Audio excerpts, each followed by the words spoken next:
Setelah lebih 2 tahun tanpa aktivitas, Pelabuhan Internasional Sri Bintanpura akhirnya kembali beroperasi setelah dibukanya kembali pelayaran internasional dengan rute Tanjung Pinang, Singapura dan Tanjung Pinang, Malaysia. Untuk pelayaran perdana di masa COVID-19 ini, pada Sabtu pagi tadi, Gubernur Kepri melepas keberangkatan kapal dengan tujuan Singapura. Bapak dari mana? Dari Pemprov.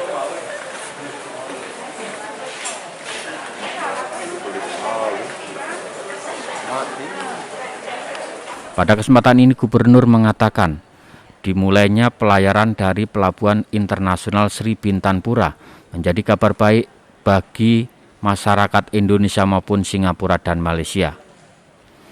Pasalnya, pelayaran ini telah lama vakum akibat pandemi COVID-19.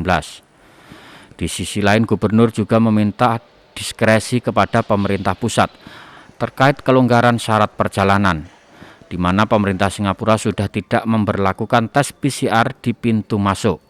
Ansar ingin hal serupa juga diterapkan di Kepulauan Riau, yang mana wisatawan mancanegara yang datang cukup melampirkan bukti tes antigen saja.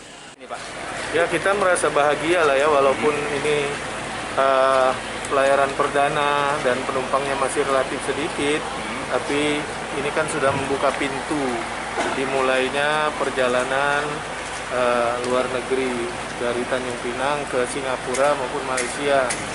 Besok sudah dimulai juga perjalanan perdana ke Malaysia. Nah, saya kira dalam waktu dekat ini bisa cepat. Nah, makanya tugas kita masih ada beberapa, seperti saya yang katakan kemarin, kita nanti akan minta diskresi dari pemerintah pusat kembali. Pertama, karena ketika kita ke Singapura kan tidak di PCR, tidak di antigen. Kalau bisa kita juga memperlakukan hal yang sama di tempat kita. Nah, minimal antigen lah gitu. Karena PCR itu masih relatif mahal di tempat mereka dan buat nanti kunjungan wisata kita belum menarik. Sementara itu, anggota DPRD Provinsi Kepri Dapil Tanjung Pinang Rudi Chua menilai bahwa masih ada sejumlah tugas yang harus dituntaskan oleh pemerintah dalam mendorong tingkat kunjungan wisatawan mancanegara, khususnya asal Singapura untuk berkunjung di Kepri. Salah satunya yakni dengan mendorong agar masyarakat ataupun prosedur masuk ke Indonesia tidak memberatkan calon wisatawan yang hendak berkunjung. Oleh sebab itu, Rudi meminta agar Gubernur Kepri terus melobi pemerintah pusat agar tes antigen dapat menjadi syarat masuk ke Kepri atau tanpa menggunakan tes seperti yang dilakukan Singapura.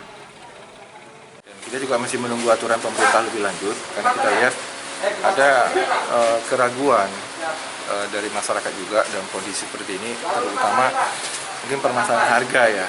Kalau kita perhatikan, memang ada kenaikan harga tiket yang cukup signifikan yang menjadi pertanyaan masyarakat. Dan kita ambil contoh saja, kenaikan ini hampir 2 kali lipat dibanding sebelum pandemi. Belum lagi biaya-biaya seperti misalnya pulang kan masih diwajibkan PCR. Kalau kita ambil contoh saja, biaya PCR di Singapura itu yang paling murah itu sekitar $90 atau 1 juta.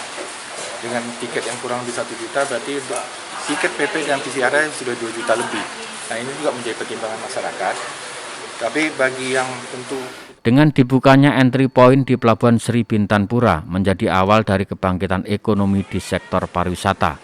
Di samping itu, pemerintah juga mendorong agar sejumlah entry point lainnya dibuka, mengingat sejauh ini pandemi COVID-19 telah berdampak cukup besar bagi perekonomian di sektor pariwisata dan pelaku UMKM yang ada di Kepulauan Riau. Dari Nugraha melaporkan dari Tanjung Pinang.